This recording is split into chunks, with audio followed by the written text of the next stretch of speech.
Salve, salve corneteiros e corneteiras, estamos de volta nessa bagaça, tiramos uma semaninha sabática, porém de trabalho, todo mundo agenda cheia, malucado, uma semana sem corneta, mas estamos de volta e estamos de volta pro Corneta 12, é isso, Bento? Isso aí, corneta 12, mais um corneta. Muito bem, então sejam bem-vindos ao episódio de número 12 do Corneta. Aquele recadinho inicial para você antes da gente entrar nos temas do nosso programa de hoje. Se você está vendo o Corneta pelo YouTube do Esporte News Mundo, ouvindo o Corneta pelo YouTube do Esporte News Mundo, se inscreve no canal, deixa o seu like, compartilha aí com a galera e acompanha o Esporte News Mundo para receber notícias do seu time. Se você está vendo pelo Spotify ou por outro agregador de podcasts, segue aí a gente, segue o Podcast Corneta e vamos que a semana começou de novo pra gente agora nessa sexta-feira e vamos ter muito mais corneta na sequência. Então, nessa sexta nós vamos falar de temas quentes aí desta semana, dos estaduais, campeonatos estaduais finais, nessa última quarta-feira, São Paulo e Palmeiras, Flamengo e Fluminense, vamos dar uma pincelada um pouco por tudo, vai ter polêmica, VAR, vamos ter surpresinhas pra vocês aí, a gente vai ouvir uns áudios interessantes, e vamos falar também das eliminatórias para a Copa do Mundo. Meu amigo, teve decisão entre os africanos, teve decisão também da repescagem, das últimas vagas da América do Sul. Então tem muita coisa bacana para a gente falar também de Copa do Mundo. E hoje estamos só eu e o Bento aqui, não tá o Sampaio. Então nós vamos tocar essa bagaça, não é isso, Bentão? Fala, galera. Vamos tocar. Enfim, então... programa bem legal pra gente fazer, e vai ser uma surpresa pra mim esses áudios, porque um deles eu ainda não escutei, eu tô bem ansioso pra ouvir. Na verdade, os dois deles você ainda não escutou. A gente vai ouvir são dois. O áudio do VAR, que saiu nessa quinta-feira, do VAR do pênalti em São Paulo e Palmeiras, e vamos ouvir torcedores e setoristas de Palmeiras e São Paulo sobre o pênalti, pra gente bater um papo sobre VAR. Mas vamos começar rapidinho. Falando de bola. Diga, Bento. Não, só para não perder a minha entrada aqui, não sei se vocês ficaram sabendo, mas o Sérgio Moro desistiu da candidatura. Eu não sei assim, qual que vai ser a questão dentro do partido e quem que ele vai apoiar tal, e quanto que isso vai fazer diferença para a eleição. Mas assim, né, eu acho que é um momento para a gente dar risada do nosso querido juiz e, enfim, não deixar de sublinhar isso, que, enfim, um sujeito patético como o Sérgio Moro não tem nem que se candidatar, e ainda mais com a baixa popularidade dele, com a baixa capacidade enquanto político, enquanto pessoa, enquanto sujeito pensante, eu acho que não tem nada a ver mesmo ele se candidatar à presidência. Meus amigos, quinta-feira foi agitada na política. O Bolsonaro tomou uma surpresa defendendo a ditadura no dia do aniversário de 50 anos do golpe militar. Bom, vamos falar de jogo antes de falar de VAR, de falar das polêmicas, de tudo aquilo que irrita a gente, né? Porque o VAR, ele consegue, né? Fazer a gente começar um programa de um dia de final falando de arbitragem e não de bola. Vamos começar com São Paulo e Palmeiras, foi o jogo do Campeonato Paulista. O São Paulo passou por cima do Palmeiras, 3-1, em casa, Morumbi lotado. E antes de eu dar as minhas opiniões, eu queria jogar para você, Bento. E aí? O que aconteceu com o Palmeiras? Cara, eu acho que aconteceu assim...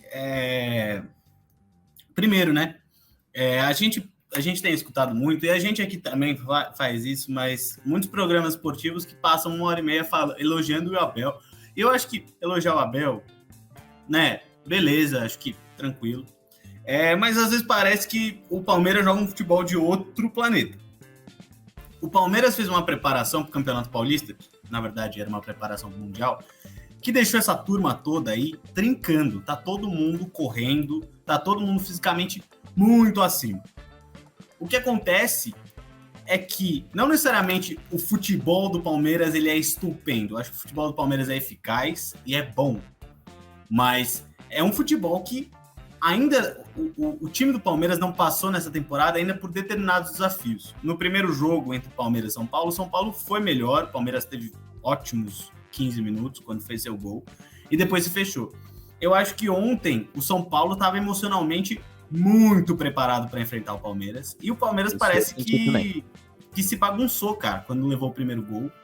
E, enfim, claro, é muito ruim você sair perdendo do primeiro tempo de 1-0, né? É uma coisa que abala muito as estruturas do time. Para você voltar a retomar, é complexo.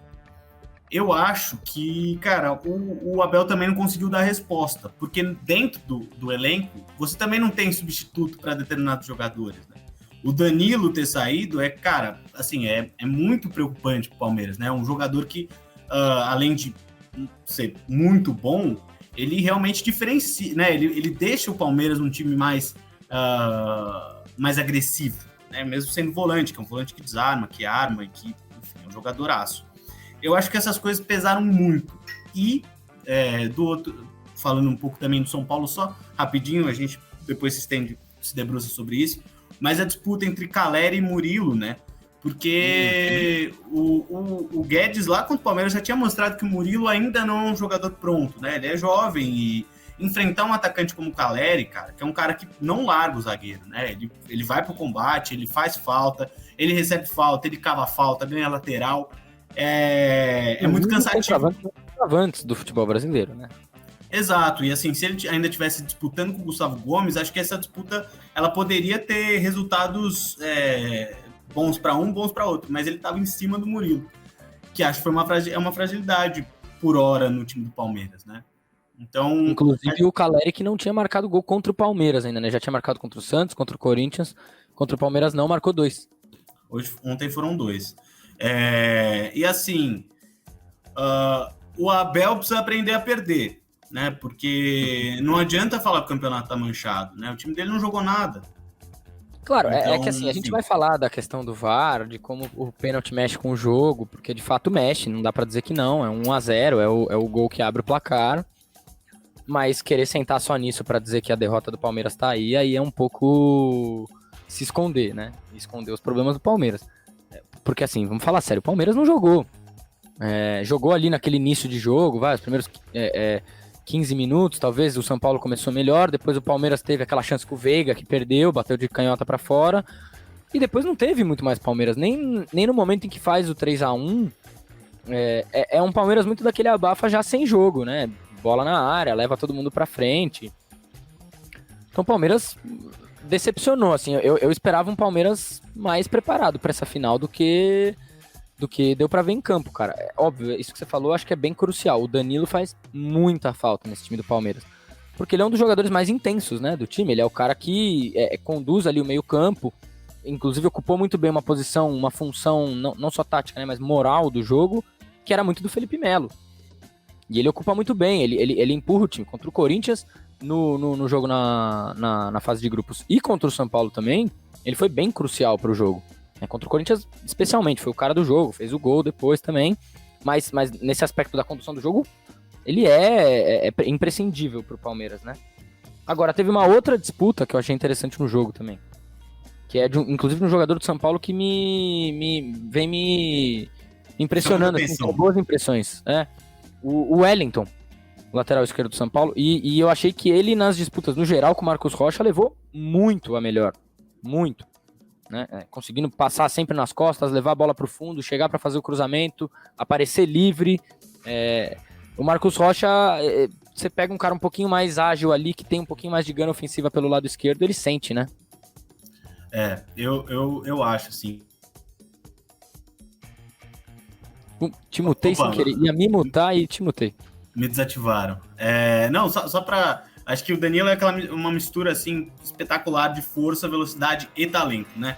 Mas para falar do Marcos Rocha, eu acho o Marcos Rocha um lateral assim que muito cumpridor. Ele já fez jogos excelentes, o jogo contra o Galo, por exemplo, na Libertadores, ele mastigou. Não lembro quem é que estava do lado dele. Eu acho que uma hora foi o Keno, outra hora não sei quem foi, mas anulou o Arana também.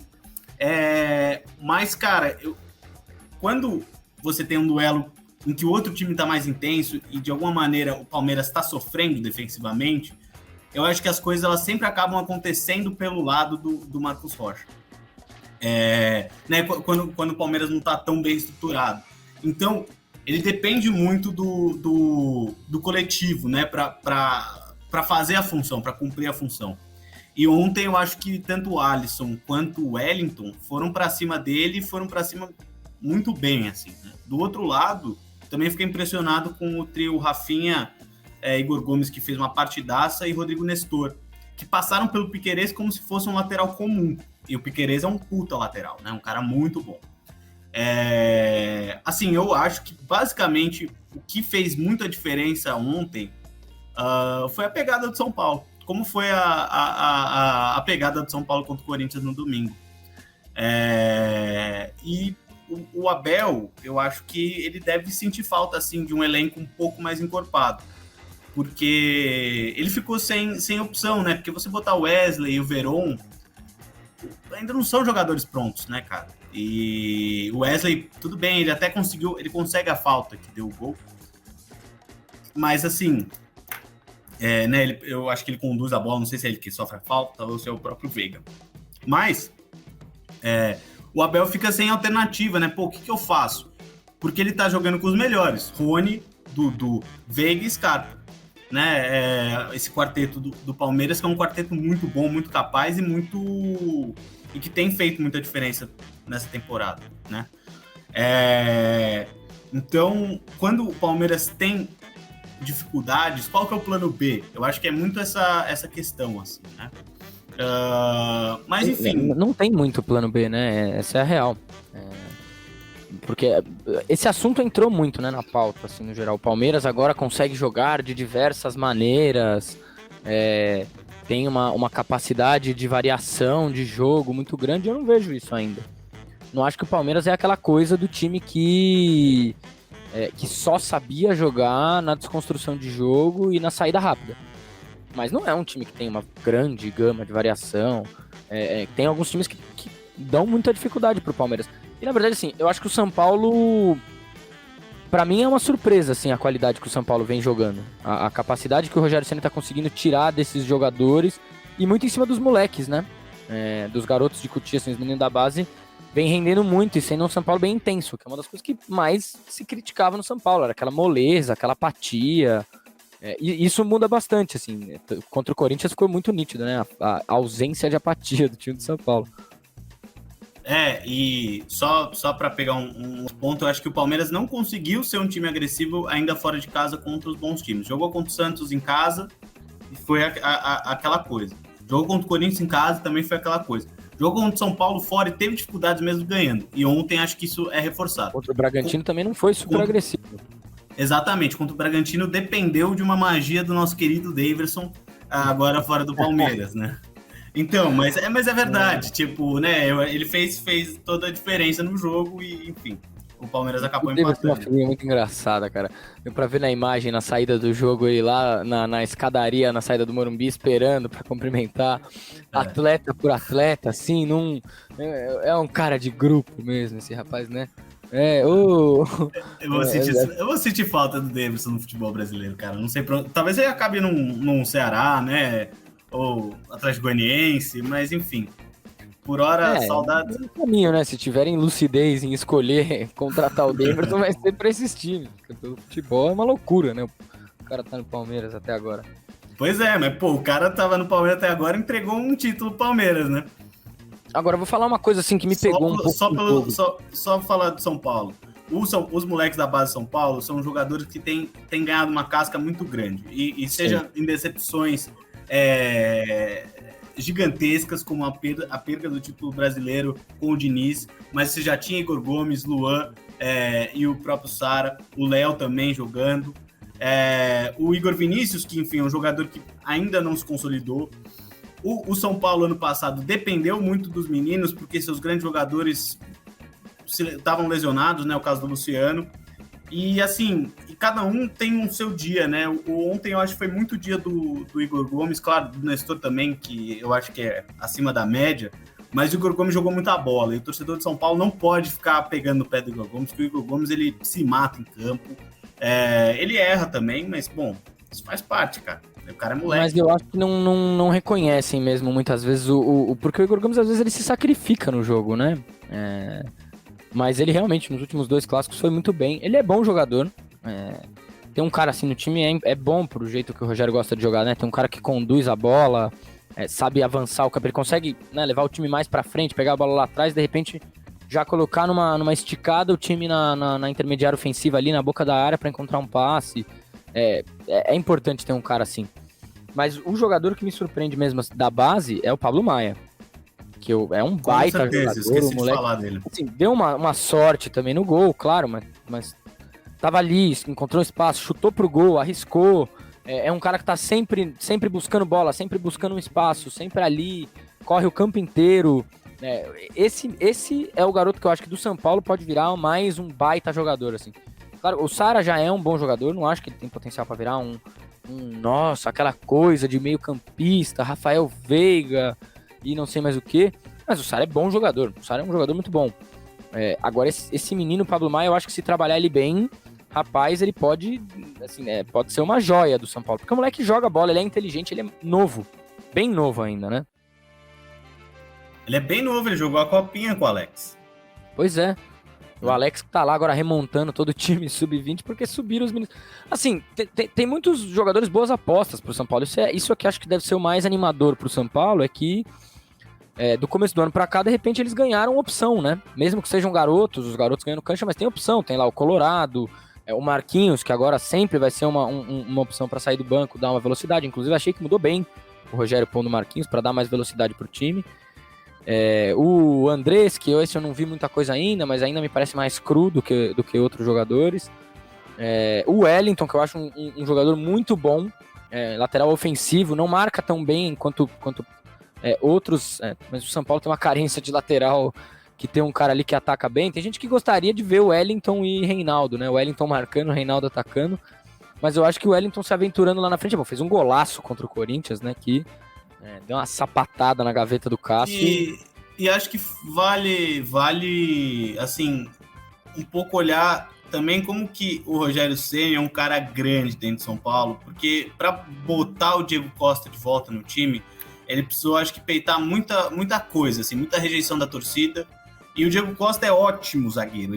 Claro, ele errou um monte, enfim, isso, assim, não pode ser desculpado, mas ao mesmo tempo é desculpável, no sentido de que, cara, é um moleque, tipo, mesmo tendo errado em jogos cruciais, né, é um cara que, pode fazer muita diferença pro time de São Paulo. O Léo, eu acho que o torcedor de São Paulo já tá vendo isso. Com certeza, acho que o paulista, o Diego Costa se consolidou como realmente uma figura importante dentro do elenco de São Paulo. E ontem estava sendo ele não sai mais desse time. Inclusive, se quiserem colocar o Arboleda, eu não mudaria. Não jogaria a segunda final com o Arboleda de titular. A dupla de zaga foi muito bem ontem. O Léo é um jogador, tá evoluindo bastante também, tá bastante seguro. Eu ficaria naquela um pouco de assim, olha, será que eu vou mexer nesse time, montar uma nova estrutura defensiva aqui, de uma que tá indo bem, que jogou 2 clássicos seguidos muito bem? E eu concordo, assim, eu só acho que, assim, tem uma coisa que o Arboleda é, tipo, top, né? E acho que o Léo e o Diego, por melhor que eles sejam, eles não são do nível do Arboleda. Mas, enfim, acho que isso é uma boa questão que você põe. Agora, também falar como que o São Paulo costuma, já desde o Crespo, anular jogador bom do outro time. Camisas 10 no geral. Uhum. Foi o Renato Augusto com o Nestor em cima dele no jogo da classificação ainda, no próprio Paulista. Mas foi o Claudinho com o Luan em cima dele ano passado. Foi o Veiga ontem com o Pablo Maia. Então, cara, isso é muito, muito peculiar do São Paulo, né? Pega o melhor, especialmente no Morumbi, tá? Que eu acho que isso é importante frisar.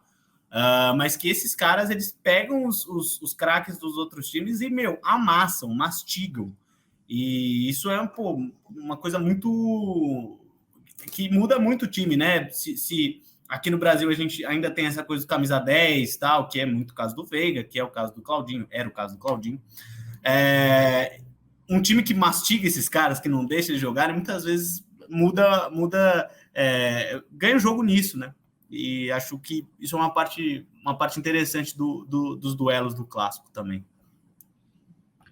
Bom, vamos já se encaminhando para discutir a questão polêmica do jogo. Só antes de a gente entrar na polêmica, uma lembrancinha que eu esqueci de falar no começo do programa, porque o Corneta agora, olha só, a gente tá chique, agora a gente tem patrocínio tentando pagar as contas de casa. Então, galera, queria dar um salve para vocês. Você pode acessar aí, ó, pelo QR Code que vai estar na thumb do YouTube, ou se você estiver vendo pelos agregadores de podcast, na descrição, e também na descrição do YouTube, o link, meus colegas, para entrar lá no Estrela Bet, tá certo? Que é um site de apostas novo que tá aí no ar e que é o novo parceiro aí do Corneta, nosso colaborador. Então você entra lá que você tem direito a depósitos e saques muito mais rápidos do que boa parte dos outros concorrentes aí, e um bônus no primeiro depósito de R$20. Então você chega lá, faz seu cadastro, acessa o link aí e ajuda a gente, né? Porque se vocês acessarem lá, a gente também segura nossas pontas aqui mais com os bolsos mais alegres. Então, vamos falar do tema polêmico do negócio, minha gente? O que deixou os torcedores em polvorosa, os torcedores do Palmeiras, né, especialmente. Cara, de novo a gente tem uma decisão que dá o pontapé ali do gol com o VAR. Então, antes da gente falar o que a gente acha do VAR, a gente vai ouvir o Pedro Hernandes, nosso colega do Alegria das Pernas, que não conseguiu vir essa semana. A gente chamou ele, mas ele tinha um compromisso, não conseguiu. Vamos ouvir o Léo Maiolino, setorista do Palmeiras, e vamos ouvir o Gabriel, setorista do São Paulo, aqui no Esporte News Mundo, sobre os penais. Escutem aí, galera. Olha, eu não marcaria pênalti de maneira alguma. Não achei um movimento antinatural do jogador do Palmeiras, não achei que ele está utilizando aquele braço para ampliar o espaço, mas sim para realmente se proteger. O braço está colado ao corpo, está bem próximo, então eu não daria o pênalti, apesar de ser um lance interpretativo no meu ponto de vista. Boa tarde, Rafael Barros, tudo bem? Aqui é Leonardo Maiolino, né? Setorista do Palmeiras. Então, sobre o pênalti de ontem, né, marcado para o São Paulo no finalzinho do primeiro tempo, na minha opinião não foi pênalti, né? De fato a bola pega no braço esquerdo do Marcos Rocha, porém o Marcos Rocha está com o braço fechado na altura do peito, né, girando o corpo para trás para impedir que a bola pudesse talvez pegar no braço dele. Não demonstra intenção nenhuma, não tem uma ação de bloqueio, ele não aumenta, né, o corpo dele. Como foi dito no áudio divulgado aí pela Federação Paulista de Futebol, né, a cabine do VAR, o árbitro José, ele disse que o Marcos Rocha teria aumentado o corpo dele, né, para bloquear a bola, bloquear o cruzamento do Alisson. Isso não acontece. Portanto, eu não marcaria o pênalti, tá bom, Rafa? Fica com Deus aí, um bom programa para todos vocês. Fala, galera ligada no Corneta, meu nome é Gil Marcelo, sou o setorista do São Paulo no Esporte News Mundo, e hoje eu vou falar um pouquinho sobre o polêmico e decisivo pênalti que ocorreu no duelo entre São Paulo e Palmeiras na última quarta-feira. É um lance muito difícil, mas na minha opinião não foi pênalti. Nessa quinta-feira, na tarde dessa quinta-feira, foi divulgado o áudio pela Federação Paulista de Futebol do lance. No áudio, o árbitro fala que o jogador faz um movimento antinatural e aumenta seu espaço corporal. Porém, na minha opinião, isso não ocorre, né? Porque o jogador está com uma mão bem próxima ao seu corpo. Além disso, antes da bola encostar no braço esquerdo do Marcos Rocha, a bola desvia levemente no ombro direito dele, o que muda a trajetória da bola. Portanto, eu não marcaria essa penalidade. Tá aí, um abraço pro Pedro Hernandes, pro Léo Maiolino, pro Gabriel. E aí, Bento, agora eu quero ouvir você. Pênalti ou não pênalti? Bom, eu não vou usar os termos técnicos dos amigos, até porque eles foram muito bem, assim, explicaram tal lance. Pra mim, cara, é a única coisa que não é pênalti em mundo nenhum. Uma mãozinha que tá perto do corpo. Bicho, é melhor cortar os braços, então, sabe? Tipo, se o ponto é esse, porque a bola sempre bate no braço, e agora o jogador também tenta botar na mão, né? Isso a gente não fala isso em voz alta, mas tenta. Não foi o caso ontem, acho que o Alisson só cruzou, tipo, mesmo, e beleza. Mas, cara, é inacreditável um pênalti desse, né, bicho? E o árbitro não marcou em campo. Assim, porque se o árbitro marca em campo, eu acho estranho, mas beleza. Agora, o VAR chamar para o cara errar, né? É isso que... Pois é, cara, mas isso é tão corriqueiro. O VAR atrapalha tanto, cara, o juiz. O lance do Gil contra o Palmeiras, que também foi marcado pênalti. Aliás, o Palmeiras reclamar de pênalti tá difícil, porque o Palmeiras tem 10 pênaltis no Campeonato Paulista. 10 Não, ontem pênaltis foi no o jogo Campeonato dos dois Paulista. times mais chatos com relação à arbitragem que tem no futebol brasileiro. Talvez só o Grêmio seja pior, cara. Mas os dois, ou como reclamam, o banco, o jogador o tempo inteiro em cima do árbitro, não joga e fica com... Cara, que negócio chato. E aí o Palmeiras também se perde nisso, porque é uma decisãozinha contra que, meu Deus. Acho que foi o mesmo árbitro, né? Que não marcou o pênalti ontem no campo, o VAR chamou. Lá no Allianz, não marcou o pênalti do Gil no Danilo.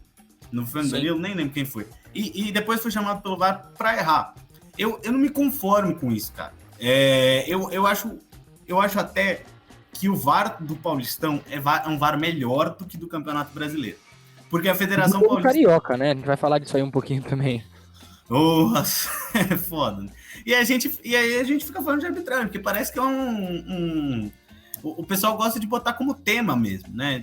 É um âmbito do futebol brasileiro falar de arbitragem. Claro que na Inglaterra também se fala, claro que no Egito também deve se falar, mas assim, a gente aqui perde horas falando de arbitragem. Se você for fazer a porcentagem de programas esportivos que param para falar de arbitragem, certamente ao longo do ano vai dar 60% do tempo de programas esportivos vai ser sobre arbitragem. Isso é Tem muito. mais tempo nos programas esportivos falando de arbitragem do que de bola rolando nos jogos, cara. Exato. Exatamente. E assim, como é que você vai marcar um pênalti daquele? E para não perder, porque eu queria falar muito sobre isso, o Palmeiras precisa aprender a perder. Porque não dá para chamar de campeonato manchado. Tudo bem, o pênalti interfere no jogo, o pênalti atrapalha o Palmeiras, o pênalti acaba muda o jogo em diversas maneiras. Muda o jogo. Agora, o Abel vir falar de o campeonato manchado e tal, mas, bicho, pelo amor de Deus, cara, né? Eu acho que o Palmeiras precisa também aprender a perder, não dá pra ganhar tudo, é difícil, né? Você tem um adversário. Não se importar tanto assim com o Campeonato Paulista, cara. Exatamente. O Palmeiras é pra brigar pela Libertadores Brasileiro, Copa do Brasil. Agora, o complicado é o seguinte, você bota um juiz de 23 anos pra apitar uma final de campeonato num clássico. Já foi errado botar pra apitar um Corinthians e Palmeiras, né? Primeiro clássico que o cara vai apitar na vida dele. Não foi uma boa arbitragem. Tudo bem, ele também segurou razoavelmente bem a pressão geral do jogo, mas errou. Pra mim, errou nos dois pênaltis do jogo. Nenhum dos dois são pênaltis assim que você fala, nossa, eu não sei se eu daria nenhum dos dois, cara. E no jogo ontem, assim, cara, você acha mesmo que esse cara vai ter a firmeza de falar, não é pênalti, segue o jogo, não vou ouvir o VAR? Não vai. O cara do VAR chama e ele assim, cara, isso é uma sacanagem, entendeu? Porque o VAR acaba pressionando o juiz, né? Ele vira uma pressão de, se eu não for olhar o lance, eu tô deixando margem, não tem mais segurança de decisão do próprio árbitro, é erro atrás de erro. E esse pênalti, o pior de tudo, é que esse pênalti é regra. Esse é o problema. Na verdade, o problema não é só a interpretação, não sei o que, isso não é interpretativo em lugar nenhum, cara.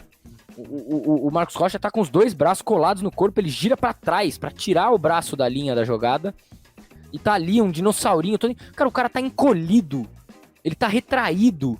Se a bola não batesse no braço dele, ia bater na cara, ia tomar aquela bolada no nariz, meu amigo. Então como é que isso muda a trajetória da bola? Ou pelo amor de Deus, é isso, de um lado, é dar pênalti que o cara dá um carrinho e a bola bate no braço de apoio depois de bater no chão e aí é pênalti, essas coisas.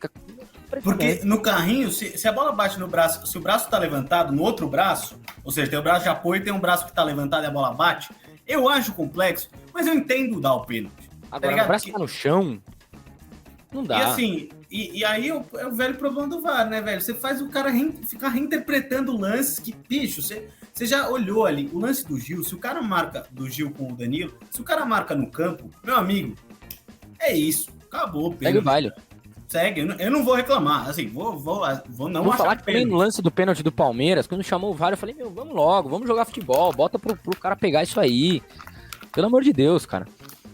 Vamos escutar o áudio liberado pela federação do VAR. Vamos ouvir. Ele começa no lance, o lance seguiu, a jogada continuou e depois, quando para tanto pra frente, o VAR chama. Vamos lá, vamos escutar o áudio aqui. Então. Vai jogar! Possível Fica pênalti, só vê lá. possível mão, isso. Os dois eu tô no ao vivo aqui, tá? Aguarda, tá? Fica no ao vivo. Pode jogar. Tá ok. aqui, ó. São Paulo Vai jogar! roubou a bola, possível. Joga! Checando possível pênalti, aguarda. Checando, segura! Ok, aguarda. Pega no braço, ok? Para no contato, para no contato. Corpo, ele recolhe pra cima do seu corpo, o braço. Para no corpo, Girando para no o corpo, contato. ok? Mas Ok, o braço essa tá aqui, ó. recolhido, colado ao corpo. Ok, isso aí tá aberto. Isso aí tá ampliando espaço. Para. Ok. Coloca a câmera aqui, ó. A câmera do... Ouviu, lateral. Zé? Ok, eu estou checando, aguarda. Ok, aquela lá. Outra.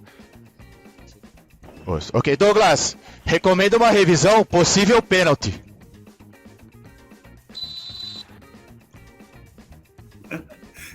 A bola toca no braço, o jogador tá com o seu braço acima, antinatural, ampliando o seu espaço, tá? Tá. Tô no ar. Ok, ponto de É contato. complicado isso, cara. Ok. Tá, no campo eu Ok. tinha visto pegar nesse braço direito. Por Ok. isso. Pega no Ok. braço esquerdo, bem na mão, e a bola ia passar aumentando o seu espaço corporal. Agora me vê uma câmera aberta pra mim ver a tática. 16,50. Vai pro campo, Zé. Ok, não é um chute na meta, é um cruzamento, então é tiro penal sem cartão. Ok? Ok, Tiro penal sem cartão. Ok, obrigado. Cara, é uma palhaçada, né? É impressionante. E assim, todos os comentaristas de arbitragem falaram que era pênalti. Cara, é impressionante. O cara retrai o corpo inteiro, vira ali um tatuzinho Meu, tem que e falam que ele tá aumentando o espaço do corpo, cara. Eu não sei o que esses caras veem, eu não sei que olhos que esses caras têm, eu não sei o que tem na cabeça da arbitragem brasileira, muito menos desses malucos do VAR, cara.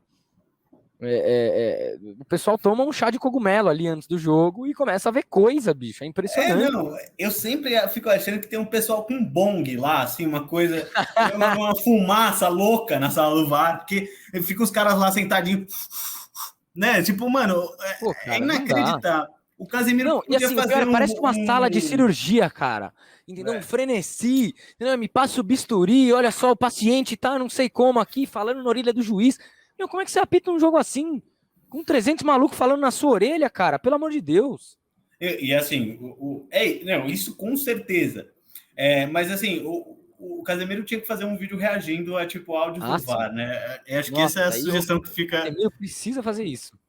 Que fica para eles, para ele. Agora, cara, é uma loucura, porque ele fala, eu tô no ao vivo aqui, alguém fala, eu tô no ao vivo aqui. Ou seja, tá assistindo a porra do jogo, no celular, velho? O que significa eu tô no ao vivo, tá ligado? Tá esperando o comentarista de arbitragem falar?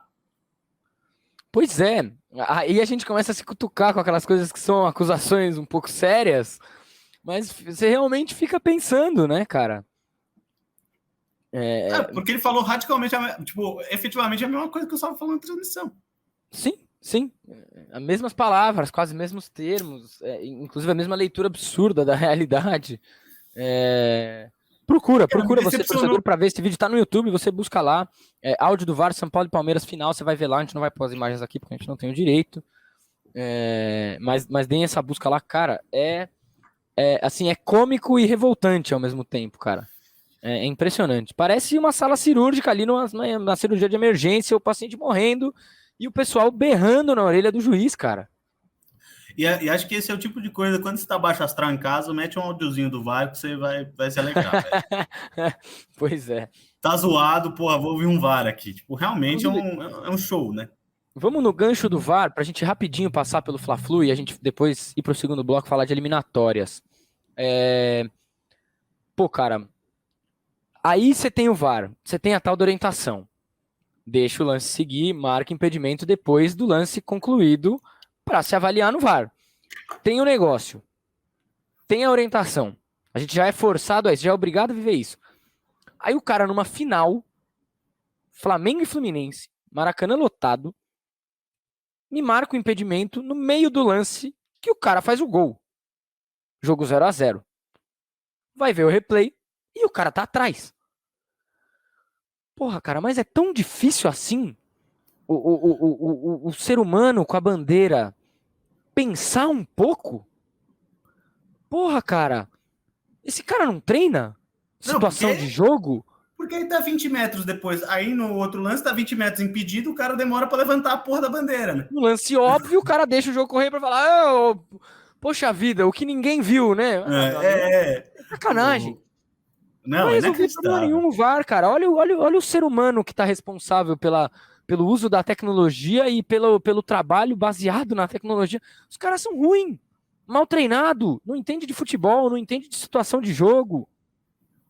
Porra, cara. É inacreditável. Assim, se o Fluminense não tivesse ganho o jogo, imagina o Aue que seria isso, cara. Imagina, porque era final de primeiro tempo, aquele momento que se sai um gol, é isso, né? Desestabiliza o outro time, mexe muito com o emocional, você vai pro vestiário com aquele balde de água fria na sua cabeça. Então, assim, constantemente uma interferência direta no jogo, cara. Direta no jogo. É impressionante.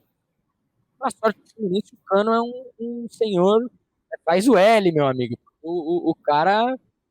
Cara, eu tô falando pros meus colegas são paulinos e fluminenses. Pra mim, os dois candidatos a artilheiro do campeonato, Caleri e Cano. São os, pra mim, goleadores mesmo, centroavante do Campeonato Brasileiro, são esses dois. O que o Cano é decisivo ali dentro da área, meu amigo, é brincadeira, né, mano? Faz gol, velho. Não tem como, assim. E é isso, pô, botou o Dom Fredon no banco, né? E eu acho que a gente podia começar a campanha, né? Por menos bongs na sala do VAR. Porque realmente, assim, não dá, né, cara? Mas Não libera a erva pro VAR. Não libera. Libera para nós, mas não pro VAR. Pro Arnaldo, né? Libera pro Arnaldo. E enfim. E é aquela coisa, bicho. Meu, um lance patético desse, e ainda bem que o Cano foi lá e guardou de novo, e, enfim, o Fluminense venceu. Porque eu acho que nesse caso a gente poderia falar mais um pouco. Né, teria sido um erro um diferencial muito grande, né? Porque ainda mais enfrentando um time como o Flamengo, Maracanã lotado, tipo, acho que, cara, seria uma tragédia para o Fluminense se não tivesse feito os outros gols. Sobre o jogo, cara, eu tava mais no São Paulo Palmeiras e ontem eu tava ensaiando, então eu não vi direito o Fla-Flu. Mas me parece que ainda as coisas não se ajeitaram no Flamengo há 3 anos, né? Isso, enfim, a gente fala as mesmas coisas praticamente do Paulo Souza que a gente falava do Domi, falava do Rogério, que o Paulo Souza faz isso, que tal, por que não faz igual a 2019 e tal. Enfim, isso para mim é papo velho. E, enfim, tomara que também o Fluminense consiga se reabilitar depois de uma eliminação vexatória na pré-Libertadores. Na pré-Libertadores. Pois é, agora assim, o interessante de ver o segundo jogo vai ser o seguinte, eu pesquei momentos do jogo do Fla-Flu também, afinal moro com um torcedor do Fluminense, então tinha aqui embaixo hoje um flamenguista e um torcedor do Fluminense, e o outro foi embora daqui sem nem falar tchau, de tão bravo que tava, ainda deixou a mala em casa, teve que arrumar um jeito de vir buscar depois, porque foi embora tão puto da vida que não quis nem falar tchau pro pessoal, que inclusive eu acho impressionante, o cara vem pra cá ver, acho que é o terceiro Flamengo e Fluminense que ele vem ver aqui, é o terceiro Flamengo e Fluminense que o Flu ganha, eu não sei o que ele vem ver jogo com o torcedor tricolor e perder repetidamente, cara. Vale a pena mudar de lugar, né? Pois é, meu amigo, eu acho que eu não faria isso jamais, assim, com o meu time. Mas, cara, o Fluminense sabe jogar com o Flamengo, cara. E assim, ajuda, óbvio, o fato do Flamengo tá nesse estágio meio de transição, que ninguém aceita ser transição, porque 2019 tá aqui, e por que não é igual a 2019, etc. Esse papo velho que o torcedor do Flamengo precisa se livrar logo de uma vez, cara. Expurgar esse fantasma e pensar no futuro, não no passado. Mas o Flu vai vir pro segundo jogo do jeito que o Abel gosta de jogar. Fechadinho lá atrás, provavelmente vai entrar com 3 volantes. O Flamengo vai ter que vir babando, porque perdeu de 2-0. E espaço não vai faltar pro Fluminense jogar, cara. É isso. Bem pro Abel. Acho que é bem isso. E para fechar o bloco, o Rafa, para a gente não deixar de falar isso, a Portuguesa, né, que está classificada para a semifinal da Série A2 e vai jogar agora os 2 jogos, acho que é contra o Águas Claras ou Água Santa. Preciso Se não me conferir engano, é aqui. Águas Claras. Vamos Rio apurar Claro, Rio Claro. Rio Claro, olha, os dois errados aqui, maravilha. Rio Inclusive, Claro. um abraço para o Pedro Hernandes, que tá sempre lá nos jogos da Lusa, no Canindé. Eu quero ir com ele no jogo na Lusa, vai ser no sábado, dia 9, 4 horas da tarde, o segundo jogo contra o Rio Claro. Convoquemos aí os torcedores dos grandes de São Paulo para ir lá apoiar a Lusa e para a Série A, meus amigos. Que, pô, um Campeonato Paulista com a Lusa faz o Campeonato Paulista ficar 10 vezes mais interessante, cara.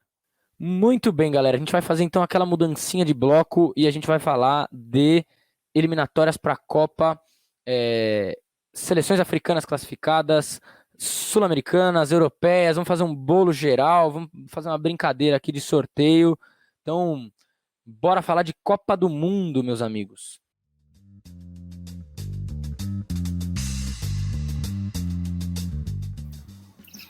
Você tá mutado.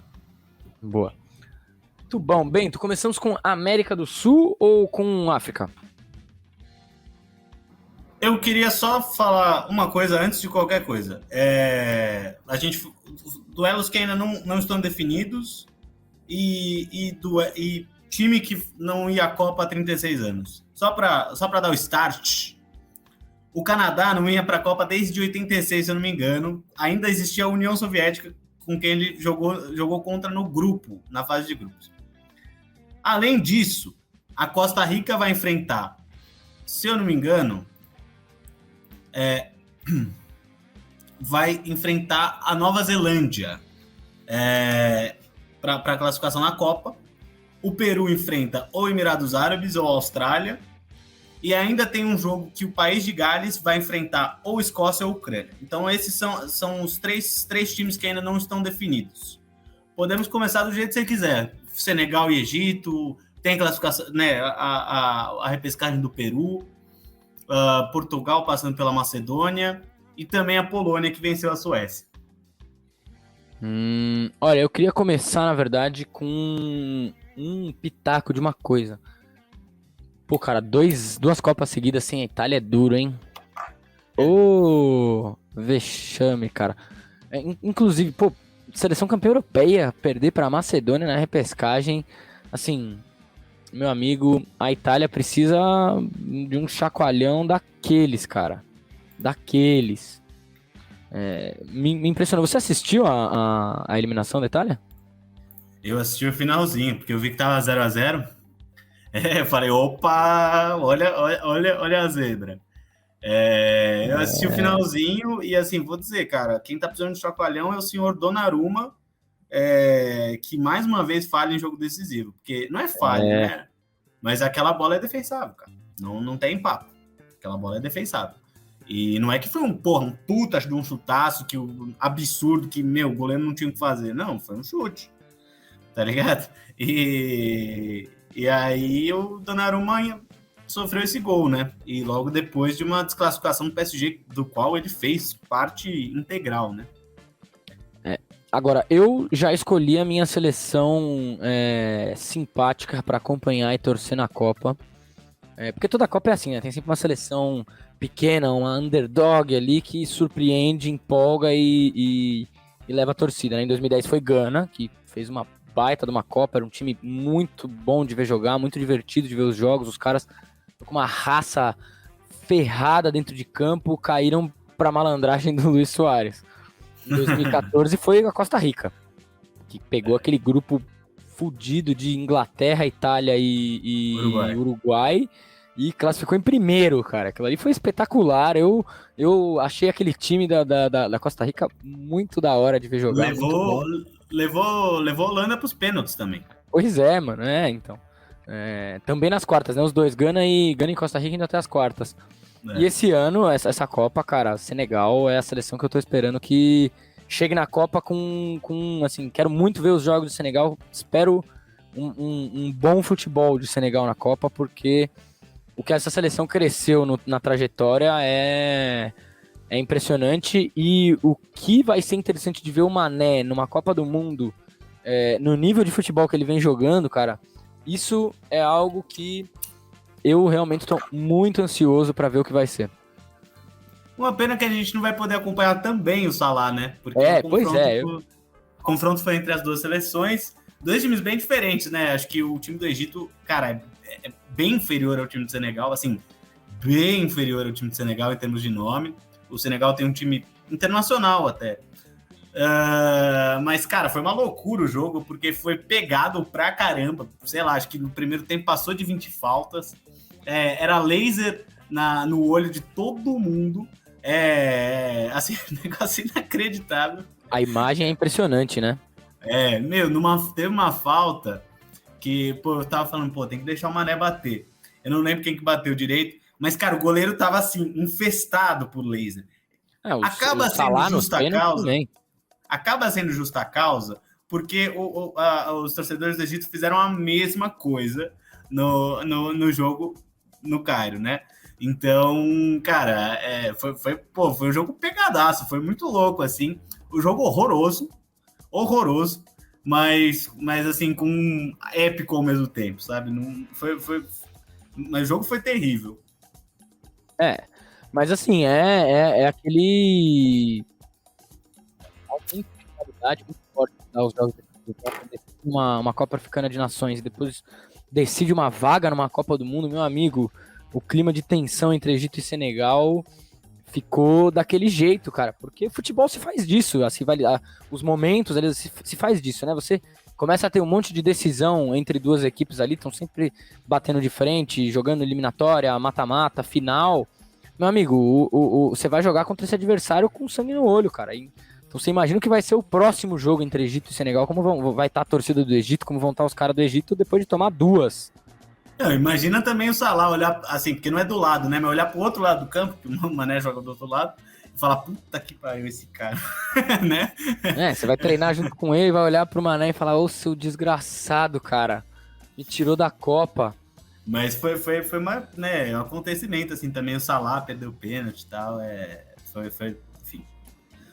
Muito bem, galera. Agora é o seguinte, esse programa foi gravado na quinta-feira e nós não conseguimos ter o programa no ar antes da hora do sorteio da Copa, então o que a gente decidiu fazer foi o seguinte, a gente acompanhou o sorteio, que foi nessa sexta-feira, à 13h, para poder falar um pouquinho aqui, tem um episódio que também tocasse um pouquinho nos grupos, na cara dos grupos da Copa do Mundo. Então, na verdade, eu nem vou me alongar muito. O Bento me mandou um áudio, eu regravei aqui e taquei no programa. Então, eu queria que vocês escutassem o Bento. Depois a gente fala aqui um pouquinho do sorteio, de como ficaram os grupos. Eu dou meu pitaco também, o Bento vai dar o alô dele, tá bom? Fala, galera do podcast Corneta. A gente veio aqui complementar nosso episódio número 12. Os sorteios da Copa finalmente saíram. E temos então os grupos definidos. Grupo A, Catar, Holanda, Senegal e Equador. Grupo B, Inglaterra, Estados Unidos, Irã, Escócia, Gales ou Ucrânia, né? Quem venceu o jogo da repescagem da Europa. Grupo C, Argentina, México, Polônia e Arábia Saudita. Grupo D, França, Dinamarca, Tunísia, Costa Rica e Nova Zelândia. Grupo E, Espanha, Alemanha, Japão, Peru, ou Austrália ou Emirados Árabes. Grupo F, Bélgica, Croácia, Marrocos e Canadá. Grupo G, Brasil, Suíça, Sérvia e Camarões. Grupo H, Portugal, Uruguai, Coreia do Sul e Gana. Eu acho que os grupos eles estão, no geral, bastante bem equilibrados. Talvez o grupo A, o grupo do Catar, tenha uma seleção preponderante. E duas que vão brigar pelo segundo lugar, Senegal e Equador. A gente vai ter podemos ter duelos interessantes no grupo B também. Inglaterra joga contra os Estados Unidos, que aparentemente é uma seleção que vem galgando seu espaço, que tem condições de passar para a segunda fase. Teremos Estados Unidos e Irã, dois países que, enfim, fizeram parte de diversos conflitos militares e que de alguma maneira, não só essa rivalidade, mas essas questões geopolíticas também estão colocadas dentro do jogo de futebol. O quarto desse grupo pode ser ou Escócia ou Gales, né? Além da Ucrânia. Escócia e Gales que fazem parte do Reino Unido, ou seja, a rainha da Inglaterra dividida, né? Enfim, acho que é um grupo que tem esses jogos além de Inglaterra e Estados Unidos. O grupo da Argentina. Argentina, México, Polônia e Arábia Saudita. A Arábia Saudita é, evidentemente, o time mais fraco, mas ela sempre apronta 1-1 na Copa, né? Aí temos Argentina, México e Polônia, que vão... Argentina claramente favorita, mas temos Lewandowski e um bom time do México, que certamente vai complicar a vida dos seus adversários. O grupo da França... eu acho que não tem muito segredo, né? França, Dinamarca, Tunísia, Costa Rica ou Nova Zelândia. Eu acho que a França e a Dinamarca tendem a passar. Aí sim, no grupo E, o grupo da Espanha, vamos ter Espanha e Alemanha. Acho que é o último jogo ou o penúltimo jogo da fase de grupos. Além de Japão, tem Peru, Austrália ou Emirados Árabes. O Peru se complica, mas ao mesmo tempo complica a vida do Japão. Acho que pode causar problemas para os europeus, não problemas de impedir a classificação, mas é um time que, cara, é bom, né? Enfim, com o Evita voando, então vamos ver. Aí o grupo da Bélgica também acho que tem algumas coisinhas, né? Bélgica e Croácia me parecem favoritas, mas o Marrocos tem um bom time. O Canadá também tá com essa pinta de uma geração boa que aparece, então eventualmente pode surpreender. E o Brasil pegou um grupo muito parecido com o grupo da Copa passada e da Copa de 2014, né? Então pegou Suíça e Sérvia e também pegou Camarões. Aí tem Portugal, Uruguai e Coreia do Sul, que também é outro jogo aguardado, Portugal e Uruguai. E esse grupo eu também acho enroscado. A Coreia do Sul sempre belisca uma coisinha aí. E a Gana, eu não conheço exatamente o time. Falando dos confrontos de oitavas, pensando mais... a Inglaterra ela pode enfrentar a Holanda, né? Caso a Holanda fique em segundo lugar, ou a Inglaterra fique em segundo lugar, né? Então esse confronto pode acontecer. A Argentina pode pegar a França ou a Dinamarca, né? Pensando, já colocando os favoritos. E tanto a França também tem uma Polônia, um México ou a própria Argentina para enfrentar. Espanha e Alemanha, que eu acho que nessa ordem vão se classificar. Bélgica ou Croácia, que também acho que nessa ordem vão se classificar. Então a gente vai ter jogos bons nas oitavas de final. E o Brasil pode pegar ou Portugal ou Uruguai, que eu não acho necessariamente uma ameaça. Mas, enfim, são bons jogos, né? De resto, pessoal, eu acho que é isso. O sorteio foi... Enfim, teve toda uma cerimônia, né? Uma coisa um pouquinho demorada. O Infantino cumprimentando o presidente do Qatar e dizendo, falando sobre um mundo mais unido, tal, etc. E, enfim, são coisas que vindas do Infantino e vindas de um presidente de um país que desrespeita direitos humanos. E a construção da Copa, ela teve diversos casos de morte na construção dos estádios. Então, enfim, cerimônias da FIFA, no geral, elas sempre têm esse caráter bastante cínico, né? Então, acho que de comentário é isso. E dizer que, mais uma vez, o hino da Copa fica aquém das expectativas depois que a Shakira fez o querido Waka Waka em 2010. Então, nada bate essa maravilha que foi... essa maravilha que foi a canção da Shakira para a Copa do Mundo da África do Sul, tá bom? Um abraço. Minha gente, grupos interessantes na Copa do Mundo.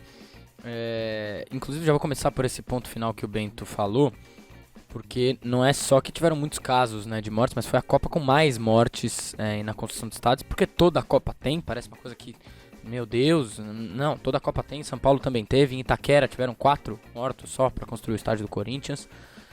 Mas essa é a Copa que mais tem, inclusive tendo casos de jogadores como o Toni Kroos falando que não vai para a Copa por conta disso, e das violações de direitos humanos, enfim, né? Então é um assunto que pega bastante no brilho do torcedor, especialmente do torcedor que não esquece certas coisas na hora de pensar futebol, né? Então realmente é uma Copa que, por mais que a gente fique naquele clima de Copa do Mundo, tem também o clima do desconforto, das coisas que a gente não pode deixar de falar nunca quando a gente vai falar de Copa do Mundo. Nem de futebol no geral, né? Agora eu queria dar os meus pitacos no grupo. Meu primeiro pitaco é o seguinte: eu já dou Senegal, pelo menos acho que o Senegal vai até as quartas de final. E tô falando isso assim, acho que a grande chance, a tendência é que a gente tenha Senegal e Inglaterra na segunda fase. Se a Inglaterra passar em primeiro, vamos ver como vai ser a Inglaterra na fase de grupos. Tem um grupo razoavelmente simples, né? Irã, Estados Unidos e ou País de Gales ou Escócia ou Ucrânia. Então não é um grupo também hiper complicado para a Inglaterra classificar em primeiro. Vamos ter uma disputa interessante, eu acho, no grupo C, entre México e Polônia para saber quem fica em segundo lugar, porque acho que a Argentina vai se classificar em primeiro. E o Brasil pegou um grupo chato, mas que acho que deve se classificar em primeiro se fizer tudo certinho ali. Agora, o que fica de interessante é os confrontos de oitavas, podendo ter Brasil e Portugal ou Brasil e Uruguai, né? Ou seja, interessante, né? Porque do grupo H sai Portugal, Gana, Uruguai e Coreia do Sul devem classificar Portugal e Uruguai. E também devemos ter, provavelmente, se classificarem Espanha e Alemanha, um confronto entre ou Espanha ou Alemanha contra a Bélgica, que está no grupo F. Também interessante o confronto e com uma possível Croácia. Então já vamos ter umas oitavas de final bastante interessantes nessa Copa do Mundo. Tem coisa legal, tem confrontos interessantes pra gente ir vendo na segunda fase, derivados desses grupos aí. Mas eu vou falar, eu acho que o Senegal vai fazer uma baita Copa. Estou empolgado e na expectativa de Senegal. Inclusive o Senegal caiu no único grupo da Copa inteira que não tem um campeão mundial. Todos os outros grupos têm, né? O grupo B tem a Inglaterra, o grupo C tem a Argentina, o grupo D tem a França, o grupo E tem Espanha e Alemanha, o grupo F também não tem campeão da Copa, são 2 grupos. E tem Bélgica, Canadá, Marrocos e Croácia. E o grupo G tem o Brasil, o grupo H tem o Uruguai. Só o grupo A, Catar, Equador, Senegal e Holanda. E o grupo B, Bélgica, Canadá, Marrocos e Croácia não tem campeões da Copa. Então, assim, acho que o Senegal deve passar em segundo. É um grupo chato também, vai ser uma briga ali, imagino. Acho que nem colocaria a Holanda tão como cravada, a favorita a ser primeiro, sim ou sim, porque Equador e Senegal são seleções que podem dar um sufoco ali, podem dar um trabalho. Mas já deu pra ver uma cara interessante. Vou falar que assim, essa coisa, a segunda Copa seguida que o Brasil tá no grupo de Sérvia e Suíça, cara. E depois pegando Camarões de novo depois de 2 Copas, né? Pegou Camarões em 2014 nos grupos também, se não me engano pegou em 2010 foi Costa do Marfim.